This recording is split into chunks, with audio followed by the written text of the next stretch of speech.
Board session will now come to order. Denise, please call roll. There we go. Lisa Fricke, Here. Patsy Ko-Johns, Here. Rachel Wise, Present. John Witzel, Here. Molly O'Halloran, Present. Patricia Tim, Yes. Maureen Nichols, Yes. Patrick McPherson, Yes. Commissioner Bloomstead. Present. All present. Thank you, Denise. Information regarding the Open Meetings Act is posted on the east wall of this room on the south side of the door. Also, live web streaming will be available through the State Board of Education website. Board members, please engage your microphones before speaking and turn them off when you are done speaking. And please turn off your cell phones at this time. Thank you. Commissioner, did you want to discuss the consent agenda process? And I just was reminded to shut my cell phone off, so I just did that too. Thank you. Sorry, I'm rusty. First of all, the consent agenda process, just if there is something on consent agenda that you would like removed for a separate consideration, please fill out that pink form and put it in front of Sarah today, so she's here representing instead of Scott today, so please do that. Again, and then if there were any questions, obviously, just let us know and we'll organize the right staff to try to address those for you as well. I'll hit the report on rules really quickly, and in the documentation that you have, you'll see that our personnel rules are actually at the Attorney General's office now being reviewed. You would have taken those up in September. And then Rule 9, which we had to be repealed, that repeal was approved by the governor. So those are the only two items for rule consideration. I wanted to take a brief moment, if I could, to kind of give you a little bit of what some big things that I think happened in the last month. And I will just say thank you for, going forward without me at last month's meeting, and I do appreciate all of you and the staff for conducting the business as you needed to do in my absence, and I appreciate that very much. Also, as you know, I was able to testify in front of the Senate Help Committee, which was a very interesting experience, and I feel like you prepared me well for some of those experiences. Honestly, it was an honor to be invited to be one of three chief state school officers, and was invited by Senator Alexander. A fascinating thing, and I think it played out appropriately. So the states were really just there to talk about the good work that we're individually doing and collectively doing. And there's a lot of partisanship in DC, and I'm kind of proud to be able to be in a position where we talk about our good things that are happening in Nebraska, that the importance of our work around equity, the importance of our ESSA plans, how we would drive that work forward. And it certainly was a unique experience, and those of you who watched it probably saw some of that unique experience anyway. But I honestly feel like when I listen to the issues around the country, that we truly are in a position of leading in a lot of areas. And beyond the leading in specifics, I think our efforts are increasingly well aligned because of the state board strategic plan. And I would even say what we've done right on ESSA is because we've taken that extra effort to align our steps in the process. And so I was able to convey that message as well as I could anyway in that setting. And I think it resonated well, is certainly what I understand. So another item kind of coming up, and I think an important one, is there's a new grant opportunity for preschool development grant, which kind of allows some planning for our early childhood space. Nebraska is in a unique position. This is actually part of ESSA. It was put into ESSA and moved. Some of those funds were actually moved to Health and Human Services at the federal level. And so the early childhood kind of partners have all come together, starting to explore how that would look and what that might look like. Unique also in this is that it would require that the governor select if the state applies, and if which agency of the state would apply. And I've expressed to the governor's office and others that, hey, look, we're willing to be a partner in that. We're willing to be the applicant. If there's a different applicant for the state, we're willing to help make that work. And there's actually kind of an input session that's coming up this evening to do a bit of, I think it's this evening, I think I'm right on that, relative to some of that input. And then I'm hoping to gather that information with our various partners and be able to present that to the governor to see if it would be a convincing way to go about that application process. So we do feel like that's well aligned with the board's strategic goals, but also really a moment in time for us to take what we want to be able to accomplish as a state and continue to build partnerships necessary on that front. So that's underway. And then, of course, I'll just say lastly that we're having an extended session of the state board's meeting tomorrow to work on Rule 10. And we brought in Reg Lecty, or will be bringing in Reg Lecty to facilitate some of that process. And Ryan's going to come up next. I don't know, there might be some additional questions, but we came out of the strategic planning committee meeting today with a bit of that, just a bit of the ground setting, I think, for that particular work around Rule 10. Rule 10 is really big, right? The more we dive into this, it's big in a lot of different ways. It's big in the sense that it's the frame in which our school districts run their schools. It's the frame in which we accredit schools, and it's also become the frame in which we've used around accountability, and all those things coming together is a unique moment in time for really for all of us to lead in a different direction and think about Rule 10 in a different direction. So thanks for doing that. I think tomorrow will give us a chance to kind of explore some key big policy questions that all of you can contribute to, and I look forward to that. So with that, I'll kind of end my bit of my report, see if Ryan has any. I know he has at least one additional Commissioner? item, so yes. I would just like to say I watched you live streaming. Uh-oh. And I just want you to know that as a board member, I was very proud to listen to your testimony. You did us proud. Thanks. Thank you. Thanks a lot. My wife was behind me. Yeah. You saw my wife did come because I thought it was a big enough moment. Well, and that she I looked thought- great sitting Yeah. behind you. She told me she frowned the whole time, and I watched it. I think it's true. So, no, it was really good. Ryan? I have two items to share with you today. One of them related to what the commissioner mentioned on the extended session tomorrow around school accreditation and accountability, some logistic things and a preview of what that will look like. The second thing then, when President Wetzel's ready for that, related to the NASB conference and some things to touch base on with that conference coming up next week. So with respect to this extended session, or I think we have it on our agenda maybe as a retreat related to accountability and accreditation, the commissioner was intent on engaging the board at the front end of thinking about Rule 10. Rule 10 being our regulation, if you will, on the accreditation of schools, knowing that that's been a big part of the conversation. There's been lots of discussion out in the public about Rule 10 opening, and so we wanted to make sure, as it should be, that the board is at the front end of that policy setting vision. And so the commissioner asked to work with Reg Lecty with Foresight Law and Policy. This board has worked with Reg and his associates before, and so we asked Reg to help the board focus on accreditation policy.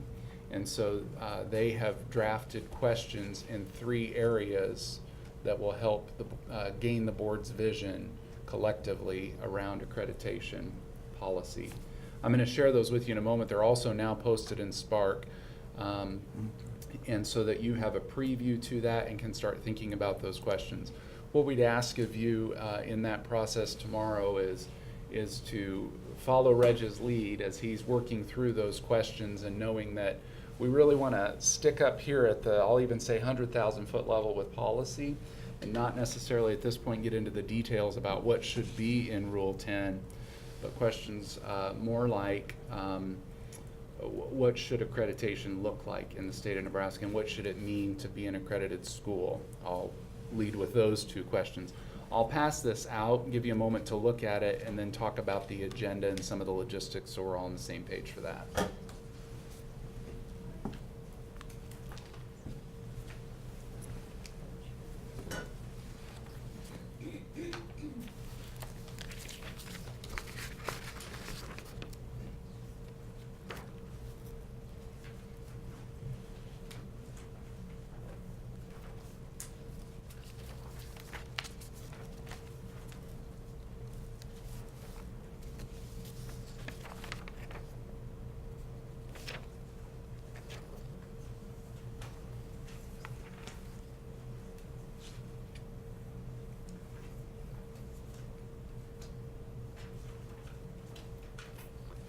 If you would turn to the side that shows the agenda. So for tomorrow, this is item 13 on the business meeting agenda. And so what will happen, I think item 12 is probably a recess. And so once you've conducted all of your other business, we'll take a brief recess and then reconvene at the 1526 K Street building, which is essentially across the mall, across the street and across the mall towards the Capitol. The reason that we are meeting there is because we wanted a space to be able to facilitate small group discussions among board members, knowing that the furniture isn't movable in this space. Unfortunately, the rooms in the basement are not available, and so we needed a space that was conducive to that environment, and so that's why we're meeting over there. Still a public meeting. The board is still in session during that time. It'll look a little bit different though, because for much of that you'll be in small groups of 4 having discussions, and Reg will be facilitating that process. We will have some staff who will be present who are key in accreditation and the workings around Rule 10, and so we've asked them to be present, and they will be engaging in a similar activity, although we'll only be asking for your input and vision at that point, because that is what is going to be critical to lead the staff in moving forward with doing the work. If you look at that other side then, that's a little more fun to look at with the boxes and the questions. That's what you really want to get to. Putting this out there now so that you have an opportunity to look through and think about those questions. Reg may not ask those in lockstep going through those, but we'll work through those questions in a manner that meets the needs of the group and where they're at. There's another document, and I will provide hard copies to that for you before you leave today, and that is a comparison of accreditation systems in 4 other states. And we worked with Reg to determine those states based on I gotta get that right, accreditation systems that are different from Nebraska's in states that are similar to Nebraska in terms of structure. So like Colorado is pretty similar to Nebraska in that it has an elected state board who appoints their executive officer, the commissioner. States that we might aspire to, like Massachusetts, in terms of some of the new innovative and different things that they're doing. And so they've provided a policy overview of those 4 states. Again, we'll give that to you on the way out today so that you have that in advance for tomorrow. Anything else on that, President Wetzel, before we move to the NASB? Let's proceed with NASB, Ron. Okay. Attached in Spark is the NASB business meeting packet, if you will, with their proposed changes. President Witzel is the delegate, the voting delegate at that meeting on Saturday of the conference. And so, from that perspective, feel welcome to review those edits and have conversations with him as your voting delegate. Yeah, the I don't- bylaws are pretty self-explanatory in regards to they have the cross-outs and the additions. So in your review of the bylaws, if you have any concerns or any item you want to talk to me about, please approach me and we'll have if you will, discussion consensus. But I do want to vote in accordance with the wishes of this board. So that is the bottom line, that's the goal. So please contact me, any questions. Thank you. Nebraska is going to be represented well at that conference next week, so I'll look forward to seeing that participation. Thank you very much. Thank you, Ron. Moving on to standing committees, Vice President Tim, please report on the policy committee meeting. The policy committee had 2 discussion items. We have no action items this month. The committee continues discussion for possible revisions of the State Board Position Statement S1, which is non-discrimination and equal education opportunities in schools. We're bringing in staff is giving us input, and we will probably bring some proposed revisions revisions to you at a later date. This policy does not need to be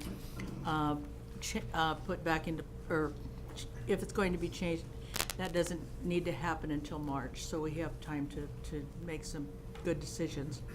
The second one was, we discussed the proposed revisions to State Board Bylaw B6, and this has to do with the budget of agenda, meetings, materials, and after our discussion, we decided that there were some things within this policy that we would refer on to the Finance Committee, so they will look at it next month, and then again, we will take action at a later date. It has to do with reviewing of contracts and how often and that part of it. So we wanted the Budget and Finance Committee to look at it as well. Thank you. Thank you, Vice President Tim. Thank you very much. Rachel, please report on the Legislative Committee meeting, please. The Legislative Committee has one action item this month, and we did present a draft last month of the 2019 Legislative and Regulatory Priorities. And this month, we are asking for the board, we're making the recommendation from the committee for the board to adopt the 2019 Legislative and Regulatory Priorities as proposed in your attachment in Spark. So again, make sure if you haven't looked at those, you look at those before tomorrow.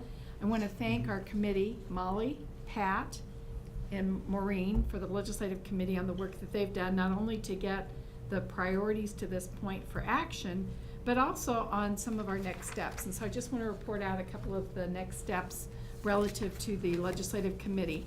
And I put those in two categories. The first category are the things that will happen yet this year in the end of 2018, and then some recommendations that we have for consideration for 2019.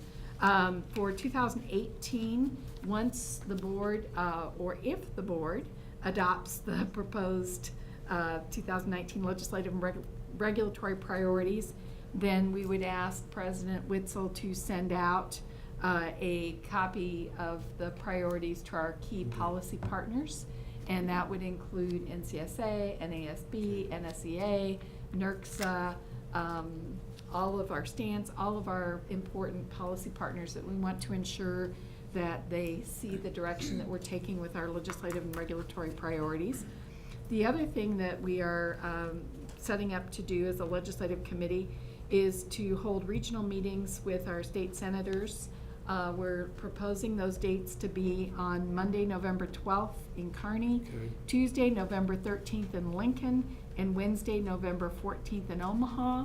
And the purpose of those meetings will be to not only share our legislative priorities and regulatory priorities, but to ensure that we inform our colleagues in the legislature about what our processes and responsibilities are as state board members. So we're working through that a little bit, and we'll share more information as we get into November. But again, that's the intent of our distribution and sharing of the legislative and regulatory priorities. And then the committee also discussed 2019. And in our discussion today, we would like to make a request to consider appointing a legislative committee as soon as possible in January, because so much is happening in the legislature in January. Yeah.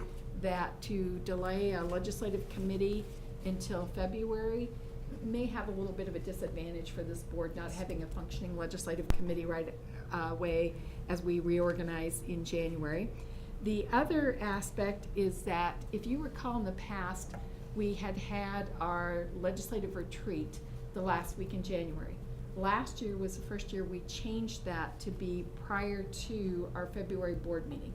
So as a legislative committee, we'd like to recommend consideration to the calendar be given for scheduling Wednesday, February 6th as our legislative retreat, so that we can start to look at what's been proposed by the legislature for 2019.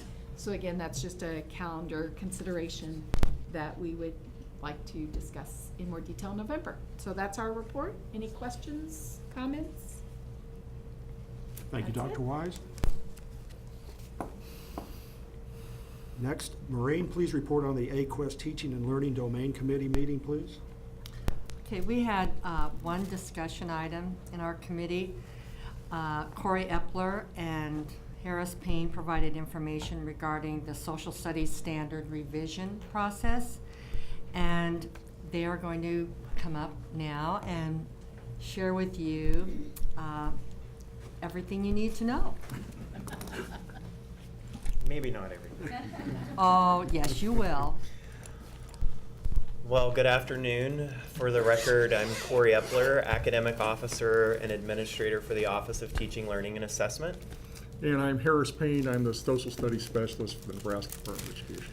We're here today to talk a little bit about the process to revise Nebraska's social studies standards. The process officially started this week, but much thought has gone into the process that we're getting ready to describe. And so our hope today is just to give clarity around the process that's being used to revise the standards, and talk a little bit about the timeline moving forward.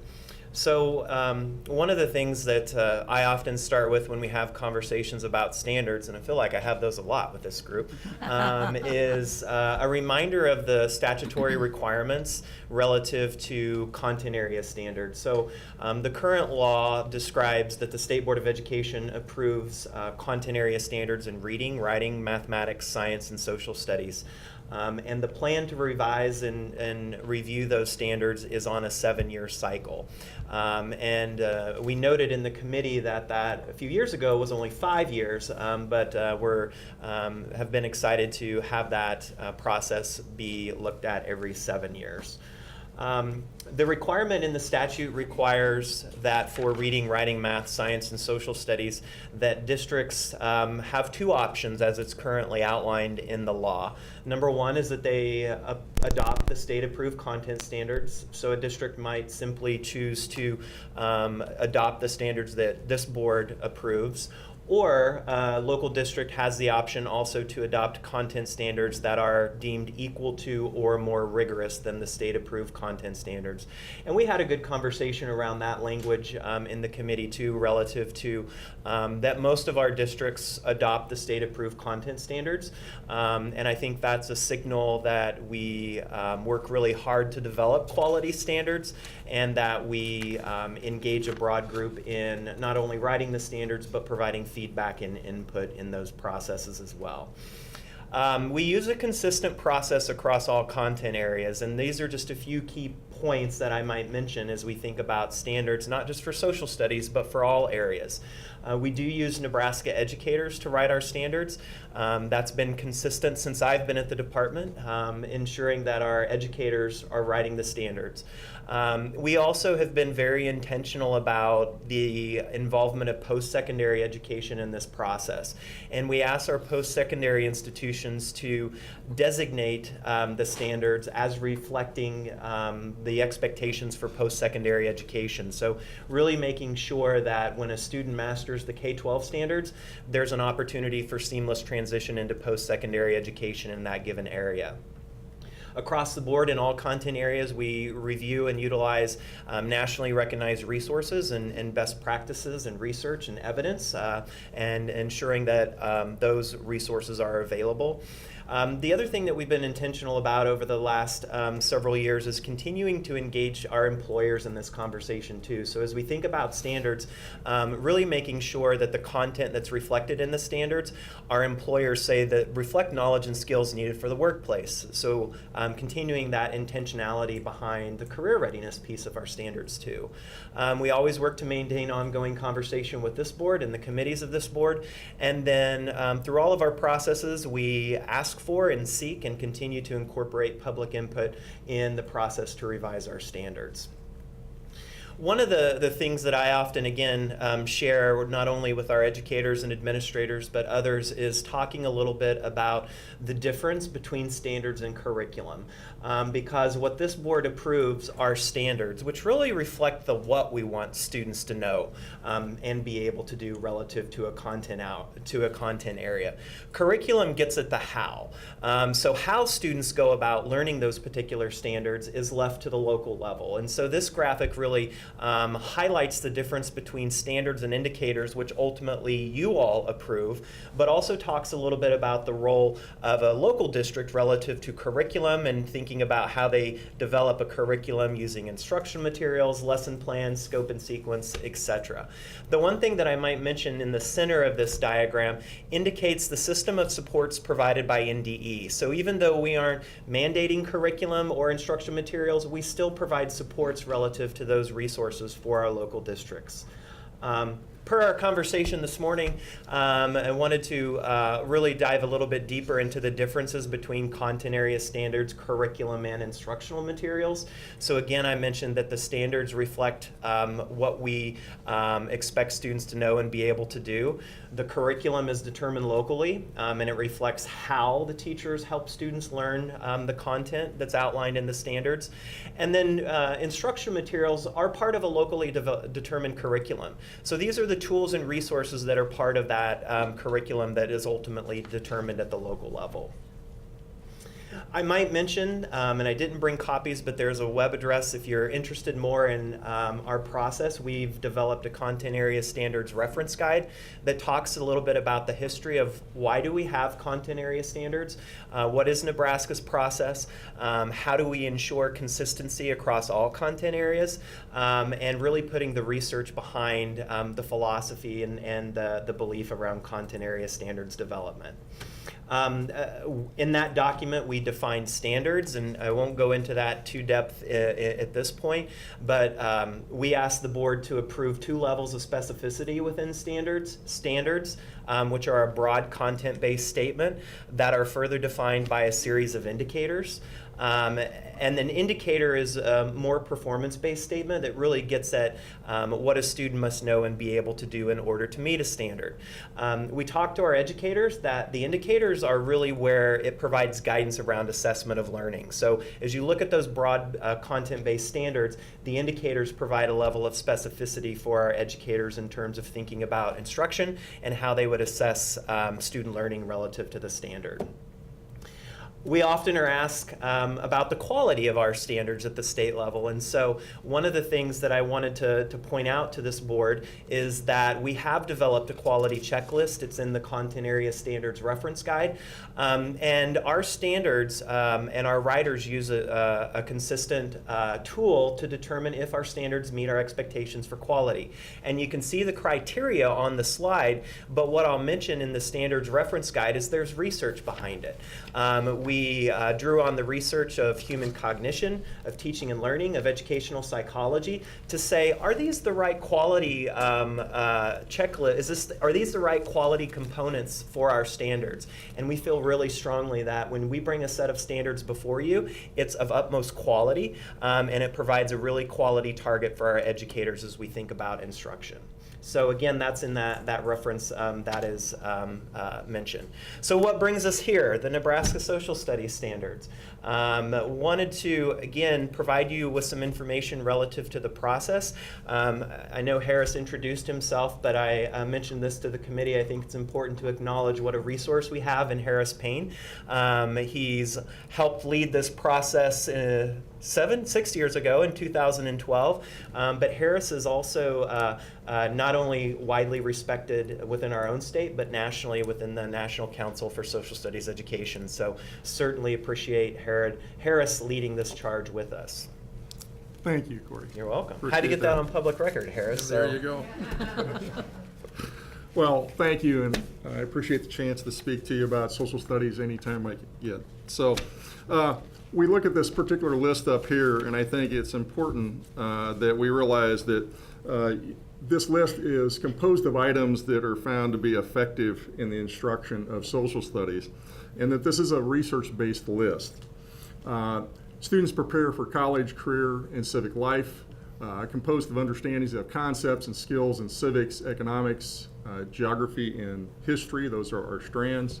Driven by inquiry, creates interdisciplinary applications, emphasizes skills and practice as preparation for decision making, and supports and enhances literacy instruction.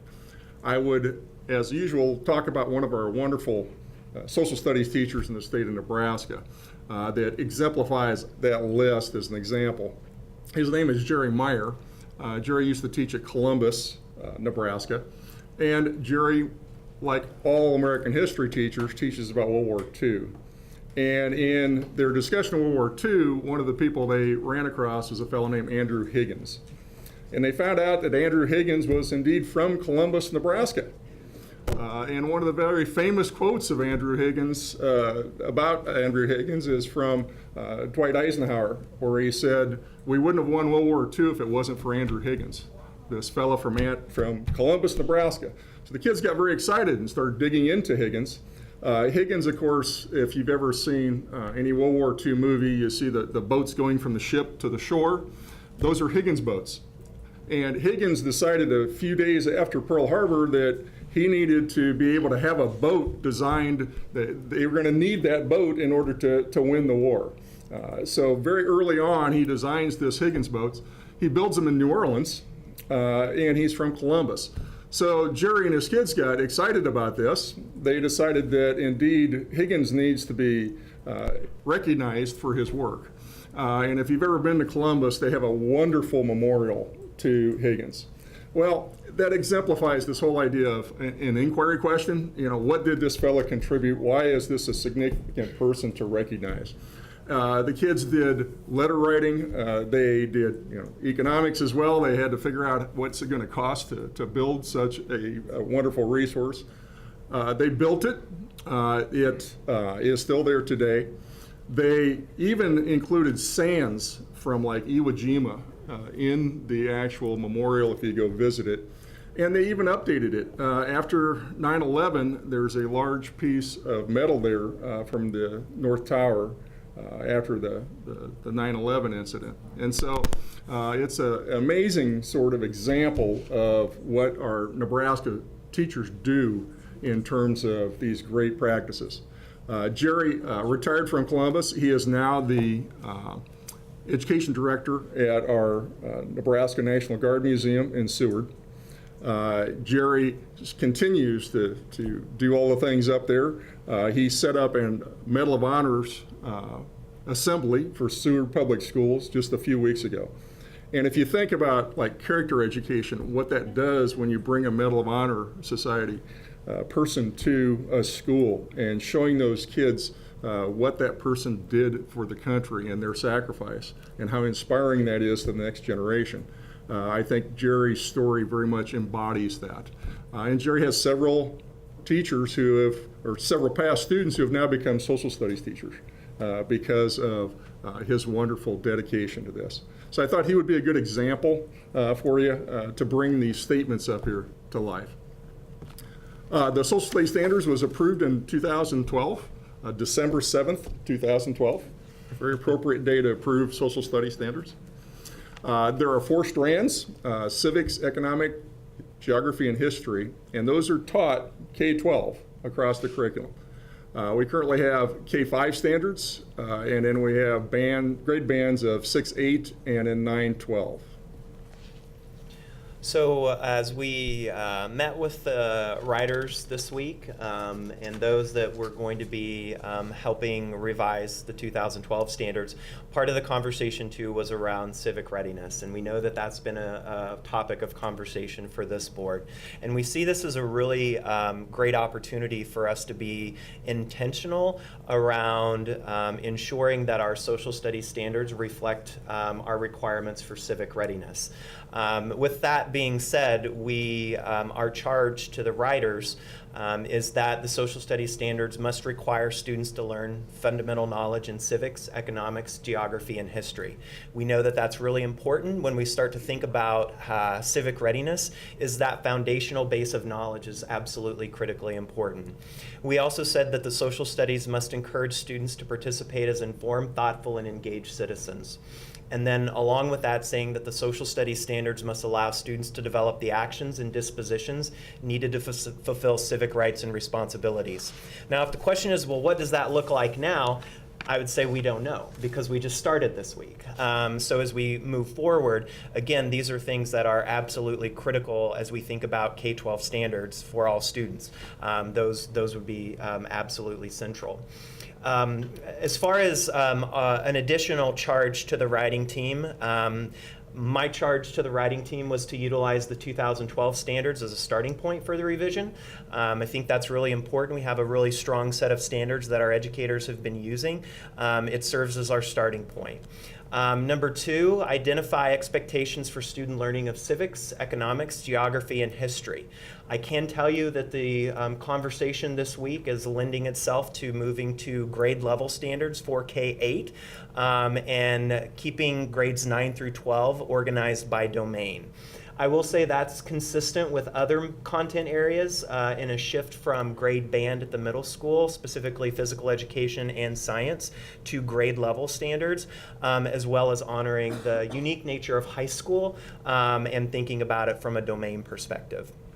Along with that, as we think about our standards, that the standards, when mastered, should allow students to be successful in post-secondary coursework and social studies without the need for remediation. We ask the writers to develop standards that help students that become knowledgeable, reflective, and active citizens while also gaining skills needed for the workplace. And we also have asked and will be providing the writers public input and feedback, and to consider every piece of that, and we'll talk more about that in just a minute, and incorporate it as appropriate and as determined by them. So the application process for the writing team, we sent out a notice across the state for teachers that and educators that want to apply. We had close to 100 applicants, and the writing team is about 60 members. The writing team includes K-12 educators and administrators. We have experts on special education, ELL, high ability learning. We have ESU representatives. The Nebraska State Council of Social Studies has representation.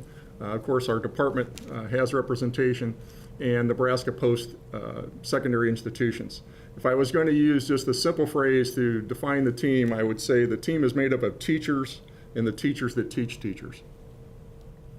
And I might mention, if you've noticed on Spark, that the list of the writers is posted, as well as the school district that they're associated with, or institution, I should say, not necessarily just district. A high-level timeline for your information is posted. We announced that the process would start this summer. We've already had 2 opportunities for public input. I'll mention that public input survey number 1 is still open, and it's on the NDE front page. Currently, we've had about 240 responses to that survey. Interestingly, as we think about how we continue to engage parents, of those 240 responses, about 44% identified themselves as a K-12 parent. So we've worked hard to reach out to building administrators and say, hey, please put this on your webpage. Please put this in your newsletter that you're sending to your parents. So continuing to think about how we engage a broad group of stakeholders. In addition, there is a separate survey that went out to post-secondary education to ask for their expertise around the content. As you might recall, our post-secondary institutions become our subject matter experts relative to the content in the standards. And right now we have about 40 responses, and I know we're still working with the university system to get additional responses specifically from our campuses. We'll have writing meetings this fall and through the spring, and then as we approach the spring, we will do another formal public input survey. We are anticipating public input meetings in April at a series of ESUs. Again, this is a tentative timeline, so as things continue to change, that's certainly flexible. Looking at editing throughout the summer, conversations with post-secondary throughout the summer. And as far as anticipated state board approval, we're saying fall of 2019. That gives us some flexibility relative to ensuring that all the parts of that are followed. So the note at the bottom just simply says a mention of ongoing communication and updates with this board. I'll talk a little bit more about public input as I share some ways folks can provide input, but again, wanted to talk a little bit about the overall timeline. What we often get asked from educators is the implementation timeline. So that's something that we wanted to mention as well today. So with the idea that the standards will be approved in the fall of 2019, the local school districts have a year 2020 to 21 to adopt and explore the standards. And I think that's important. I mean, the law says that they have to go before their school board and adopt them, but they also need to explore what are those standards asking. We'll also create a document as we go through the process that talks about here's the standard and here was what was changed. I had a workshop last week with some teachers in Columbus, and they're veteran teachers, and they asked for that document. They said, and it makes sense. They said, we already know all the standards. We want to know what has changed in the new standards. So we'll have that as well, and they'll have a year then to explore that. And then implement it, a couple years to do that in terms of figuring out the resources they need, changes in instruction, and full implementation by 2023. I mentioned opportunities for public input. Currently, the survey is still open. It's on the front page of the NDE website, and it'll remain open through this month. So if you have individuals that are wanting to provide input, we do have a dedicated email address to Standards Input, and that's also on the screen. So folks are welcome to send an email anytime talking about and providing input and feedback relative. And then if individuals don't have access to email or the internet, they're certainly always welcome to send us comments via the U.S. mail. Our hope is that drafts become available, first of all, ensuring that this board is aware that a draft is available. First draft potentially could be next month.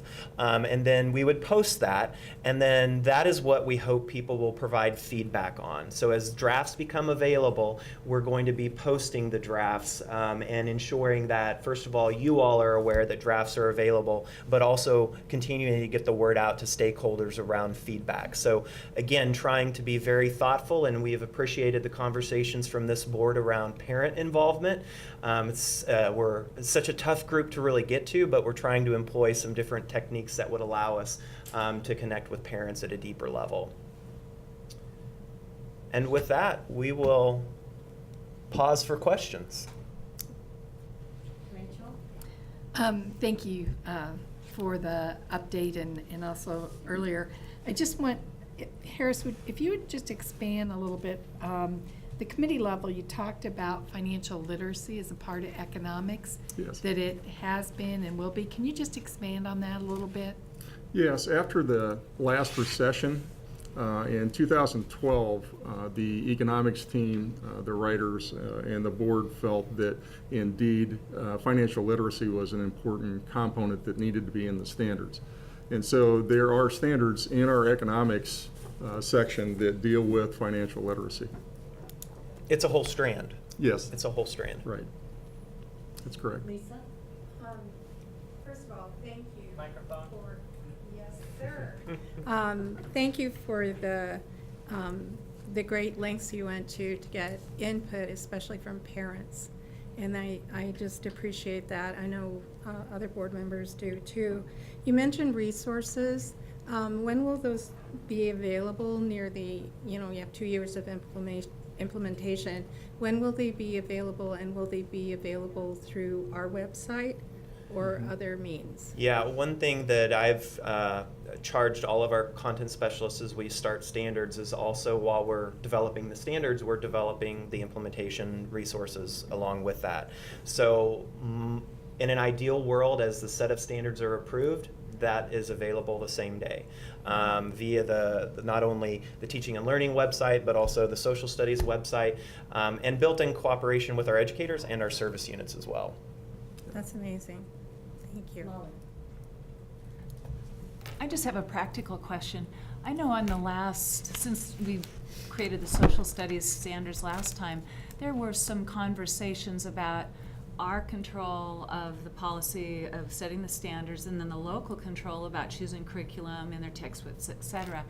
And at that time, I remember going to some meetings with NASB, the local educators associations, and they were saying it would be so nice for some of our kind of financially strapped districts if somehow either the ESUs in their area could create a textbook digital warehouse. And at that time, they were talking, would it be ESUs? Would it be through NDE? Or would it be through a national clearinghouse? And I just wondered if you social studies curricula, it isn't our job to tell them what to use, but I do hear people saying they want to make it economically supportive, especially with changing standards. They might be changing their textbooks. Thank you. Yeah, I think one strategy is utilizing and leveraging our open educational resource hub. And so that's, again, as that continues to be launched, ensuring that there are resources in there. And Harris has built a standards instructional tool, if you want to mention that too. Yes, and it's a suggested resources, but it basically is a spreadsheet that talks about the standard, and then next to it, it has websites and apps that teachers can use. And then the teacher team we had build that then even wrote in how would they use that particular app or resource in their classroom. I know in the old days, they had to buy at least one hard copy set in order to get digital access. Now with open resources, is that no longer an issue? Yeah, no, it's an open resource on our website. And are the textbook companies going out of business? They're consolidating. Okay, I just hadn't Yeah. heard an update, thank you. Patsy. Yes, I was wondering if, and maybe you said this and I missed it. I can't believe that I was listening intently. But have you reached out to students as stakeholders? And if so, how? And if not, why not? Great point. We have not yet. I think that is a really great reminder, and we've talked about it. I think that will be really important as we have a revised set of standards. So thanks for that reminder. That's absolutely a fantastic suggestion. Yeah, and I think we will also reach out to the like college methods classes where we have teachers in training. I had heard from one of the teachers who attended yesterday that when he was at Kearney, he had reviewed extensively the 2012 standards as part of his class. And I think that's a great way to get good feedback and also to involve a future generation teacher in learning the standards. I think that's a wonderful idea. And I also think it might be a good idea to reach out to kids who are students who are presently in college because they are close enough to it to Right. give you some pretty valuable advice about Yeah. what happened to them and what they learned and what appeals to them. And it's sort of a meeting of both generations there for you. Thank you. You bet. Excellent. Thank you. Patrick? I hate to be the guy that's always sounding so negative, but, you know, it seems to me whether it's our fault, your fault, the school's fault, we've done a woefully bad job of educating our kids as far as civics go. And, you know, as I'm looking at the list of your writers, they're all educators. And I'm thinking, you know, we need the involvement of parents, we need the involvement of employers, we need the involvement of public officials, I think. None of them are here. So after what we get is after they've written, the standards have been written by these educators, then we get the, you know, after the horse is out of the barn basically, then we get the feedback. And to what extent depends on the involvement, of course. Math standards, we had 8 people involved at 16 locations or 16 events. That's terrible. You know, I think that the commissioner would be wise to issue a press release to say that we are reviewing these and we want input from the parents and from the employers and from public officials. You know, we are not getting that input, and that input is not here even when we get through the process, we go down the calendar there. I don't see that input there. You know, why aren't we asking, not all these kids are gonna go to college. So what do they need, what do the employers need in order to make sure that these kids come out civically prepared?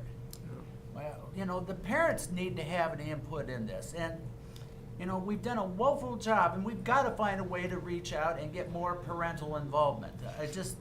And the student involvement as well. I think that's important. Yeah. But, you know, I'm just not satisfied with the process that we're reaching the people that we need to reach.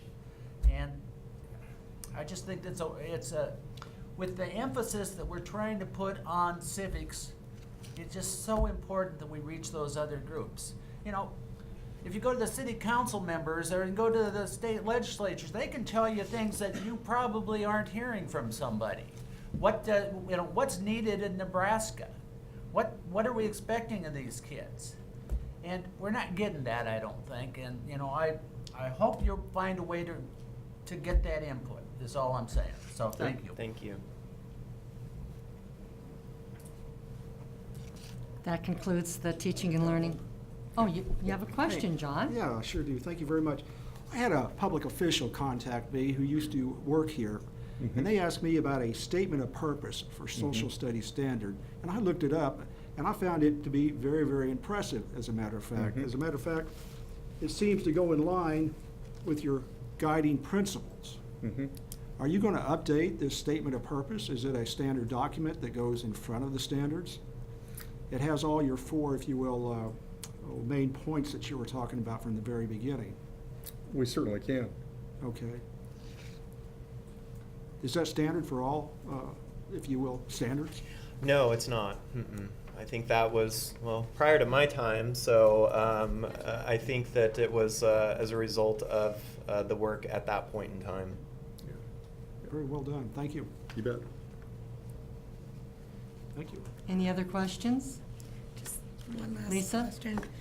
Corey, you mentioned you had 240 responses back from civics, and what % of those were parents? About 44. Would you consider that to be a good input? It's much better than we've had on other surveys. Thank you.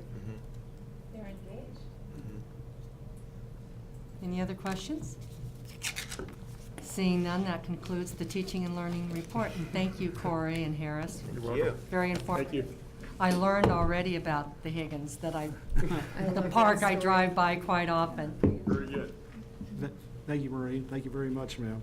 Molly, please report on the AQuest Student Success and Access Domain Committee meeting, please. All right.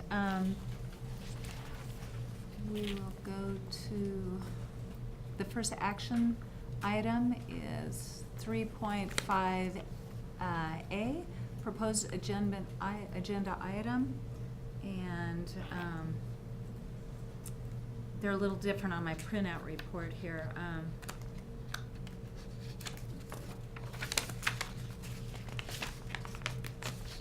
A little cheat sheet. Okay, let me just get it bigger here. All right, this is to grant the Commissioner the authority to continue to contract with the Board of Regents of the University of Nebraska on behalf of the University of Nebraska Medical Center, UNMC Monroe Meyer Institute. And we had a great discussion, and our committee was all in favor of advancing the action item in the affirmative. Any questions? All right, let's move to 3.5.B. The discussion item is the equity lens, and the proposed, I guess we're not ready for that. The equity lens is our discussion item. Just a second here.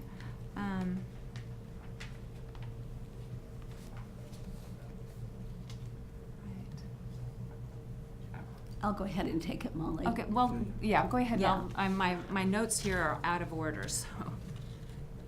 Okay, at this time, I wanted to bring forth something to my fellow board members and to those of you who work with us and support us. I've been working over the past couple months with a project called LEAP, and the acronym, another acronym in our world, is called Leading for Equity and Excellence Project. And in that group of schools or districts across the United States, representing in just 14 states this weekend, Lisa and I went and were a part of a huge group that represent equity and LEAP. And that's just 14 of the states.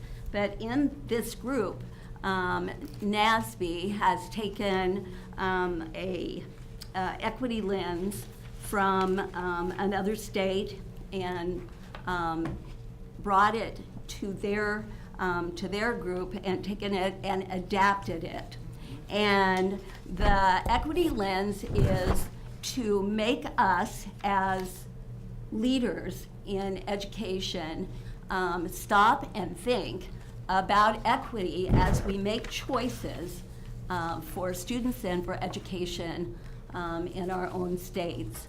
And so it is just what it says, a lens by which we can look at things and make sure that we're on target and that we're doing things that are not leading to unintentional disaster for our students in our schools, but making choices that lead to success.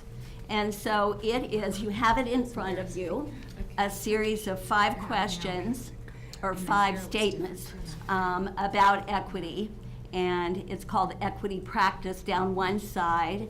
And then on the other side, just as in the standards that were presented to us, it also has performance indicators. And so if you look at the first one, the state board is knowledgeable about historically underserved and marginalized communities statewide and by district.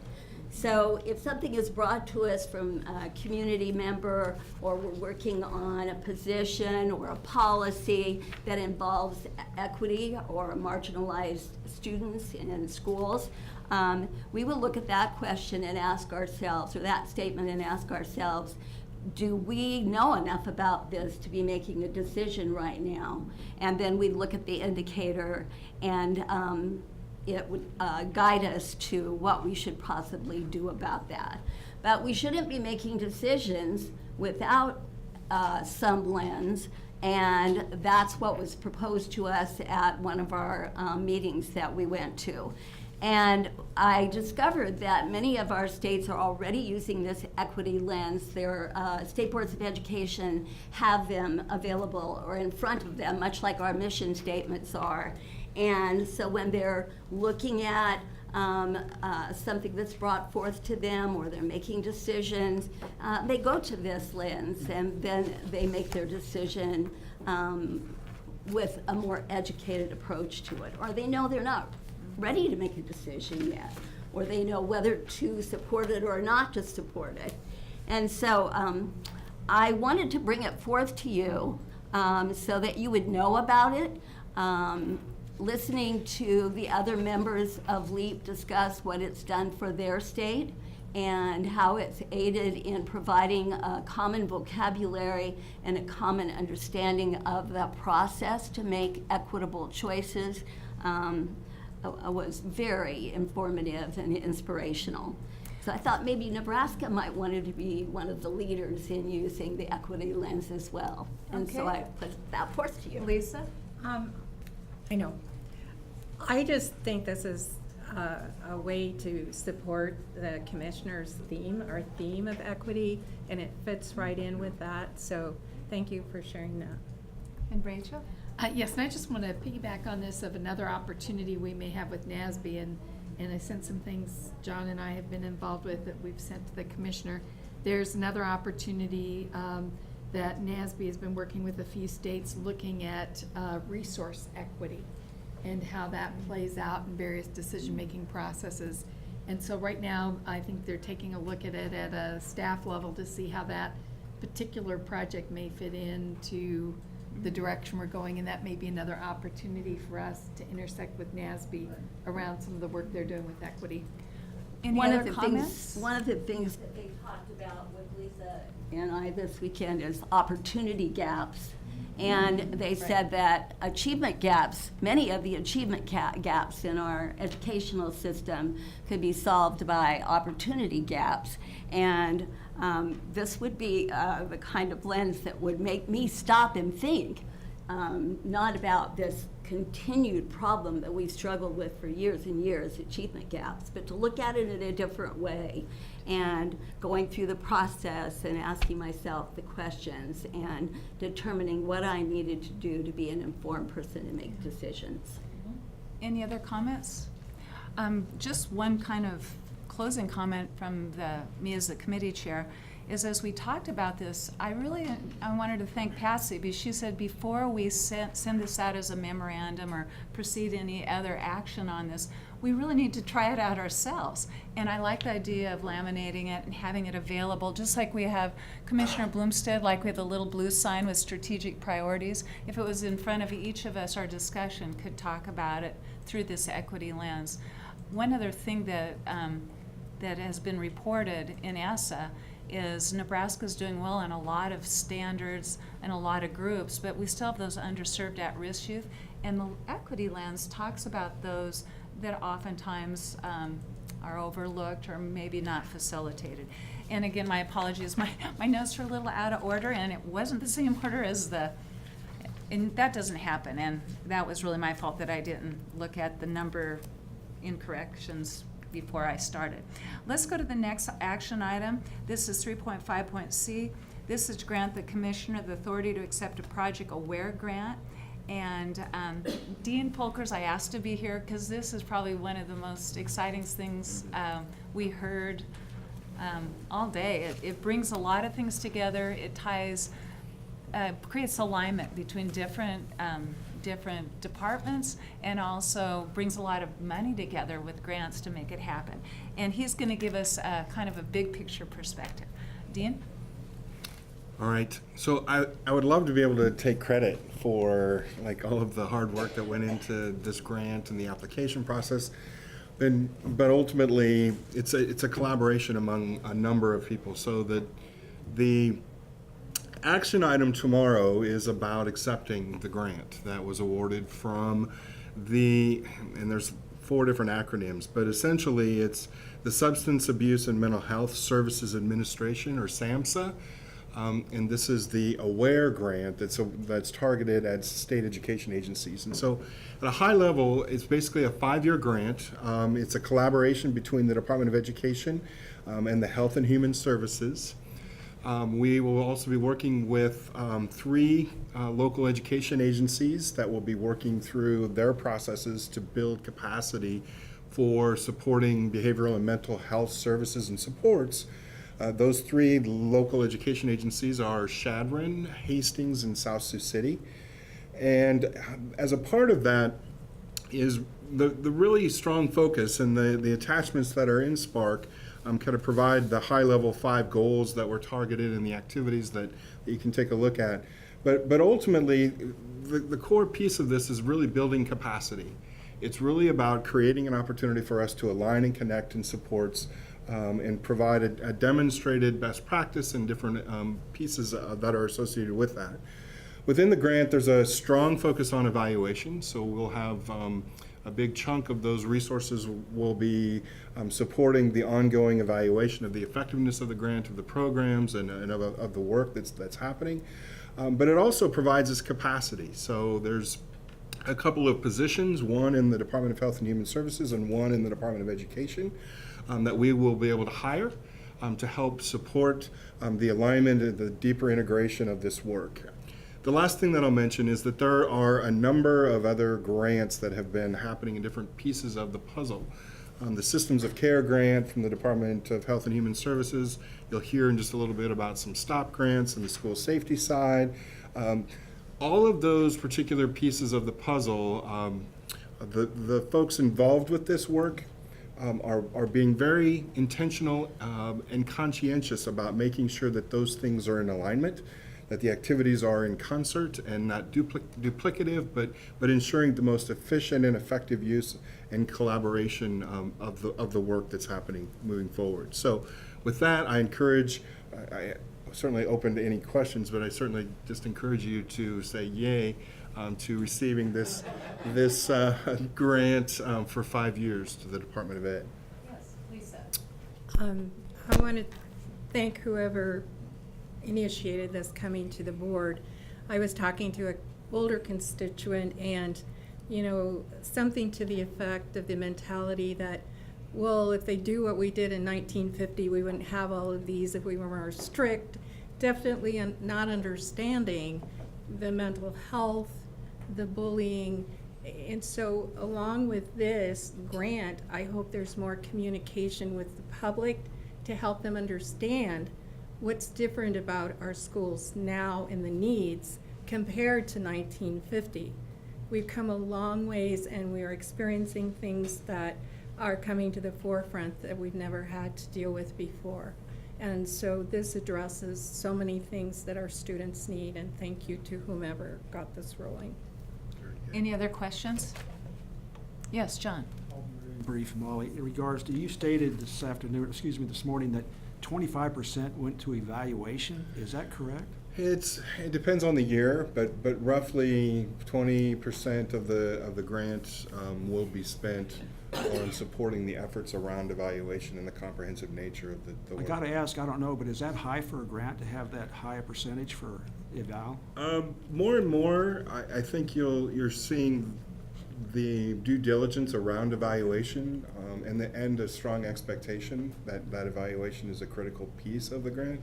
And so that way it's not just sort of dollars spent and not really fully realizing the impact or the demonstrating the replicability of the work that's a part of the project.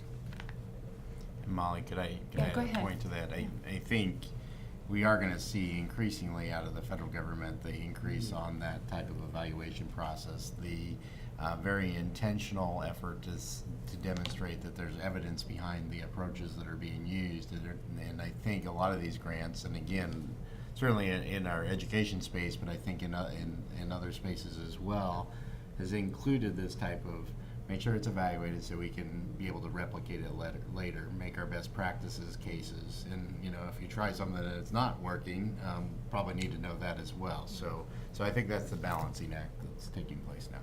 Lisa? I liken this in the evaluative process to the behavioral game. There was research behind our decision to accept that, and the only reason we knew that was because somebody evaluated all the schools, that happened. I think that is a vital piece of this. If it's effective and it can be kind of a model of excellence of how things work, I think that evaluation piece is very important. And I would like to reflect back that our committee does recommend adopting this motion. Pat? I was just gonna say, I think having a good evaluation system also gives you credibility and sustainability. Because if it works out as we are expecting, then you can find either public-private groups or, other ways to, we don't want to have an employee for 5 years and then lose them because the grant money's gone. So I think the sustainability I hope will figure into that evaluation process as well. And I don't know if many of you remember, but last year they were talking about mental health supports through the issues, and that was not accepted. But this is a way that the Department of Health and Human Services is going to work with the department to provide that mental health support.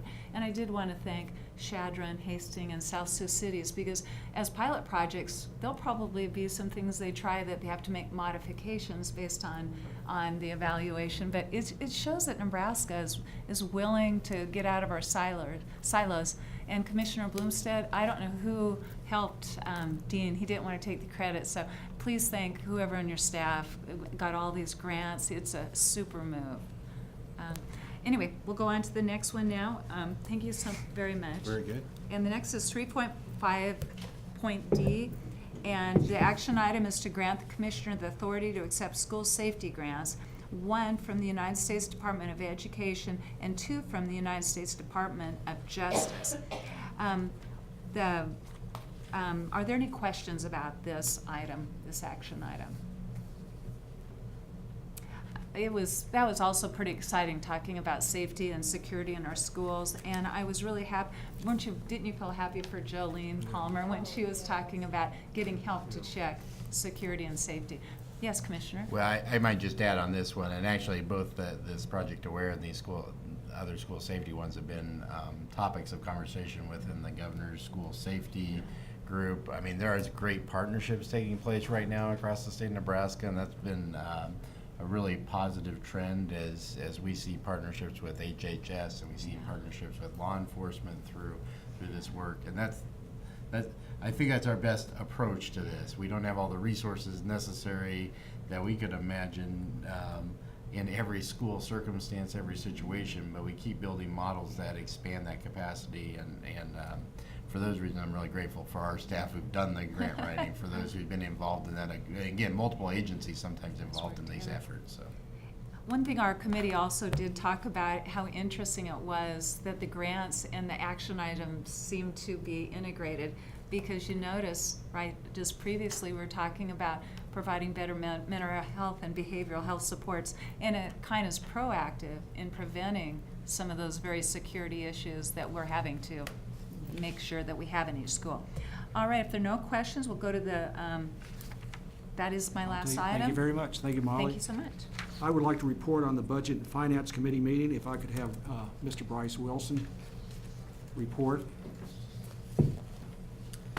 Good afternoon. For the record, I'm Bryce Wilson, the Administrator of Financial and Administrative Services. So the one action item you have coming before you tomorrow from the Budget and Finance Committee is the deficit budget request for 18-19. And this came before you last month as just an information item. Basically, there's two items there that we're asking for approval to submit in that deficit request. One is a reduction of $1.9 million in TIOSA funds. That's just basically an adjustment as a result of a difference in the insurance premium tax amount of money, where they estimate that it came in a little higher than what they thought. Means less general funds that we need to use for this from the state, so that doesn't change the total amount of TIOSA or anything like that. And then the other deficit item is a request basically for a position for the reading specialist that is in direct, I guess, a direct result of the Reading Improvement Act that was passed the last legislative session, and that had no funding that came along with that for that position, so we're asking for that. Any questions for Bryce? Also, the committee recommended approval of this action item. Thank you, Bryce. Vice President Tim, please report on the Strategic Planning Performance and Improvement Committee meeting. Okay. We have no action items, but we had a great discussion. We had a couple of updates from the staff related to the strategic plan and to accreditation that's been mentioned several times this afternoon. And we're continuing these conversations, and there will be action items in the future. And excuse me. And then we're also having the retreat tomorrow afternoon. Commissioner? Yeah, the only thing I'd add is, thank you again to the committee for the discussion. We're looking at that third-party review. One of the topics that we covered, I think, was remembering to look back at the tool set that we have to track that data. And it was actually a very good conversation just for me, because sometimes I forget, oh yeah, I reported that back to you in you know, I guess it was January, but thinking through that process, how do we create some other benchmarks? And that was at least one element of that conversation. Also thinking about the time frame of that review, I think in particular, and getting some other reports to the full board, but in particular, making sure that in December we have a very full report. One of the challenges I think we're going to run into is all the data that goes into our traditional, you know, data from an assessment perspective, from all those things are going to be coming together all about that same time. So we're going to try to do a couple things. And I think I was stuck in this dynamic last year, if I remember right. Try to present as much as I possibly can to you in December, and then try to make sure that it's updated in the public reporting format on our Education Vision website as well, to be able to do that in January. But I actually think we maybe stumbled into a good process there, that we can have that conversation in December and keep updating that tool anyway, and thinking about that tool for the future. But I am excited to actually be in the third-party kind of review phase. They're going to be engaging with you as board members. I'm not going to remember all the exact timelines, but pretty soon, I think, is that reality, and beginning to look at other things that we can do to continue to improve. And I think that's the great thing about that review. Thank you, Commissioner. Board reports, dates, and discussion items. Meeting participation in joint meeting with policy partners. Thank you very much for submitting your monthly report. Board member reports are linked in Spark, and I encourage you to review each member's report. Tomorrow, we will vote on a request to approve attendance at meetings that took place in the past and were not previously approved. There was one meeting approval request. The requests for future meeting attendance travel from board members are linked in the Spark meetings. If you have any additional travel requirements to be approved, please complete the State Board Travel Request Form in your board folder and submit them to Laura and Ryan before tomorrow. Tomorrow, we will approve the board request for meeting attendance. With that, the monthly board travel expense report is attached in Spark's meetings for your review. In respects to adjournment, the regularly scheduled meeting of the State Board of Education will reconvene tomorrow morning at 9 a.m. in this room. Thank you very much.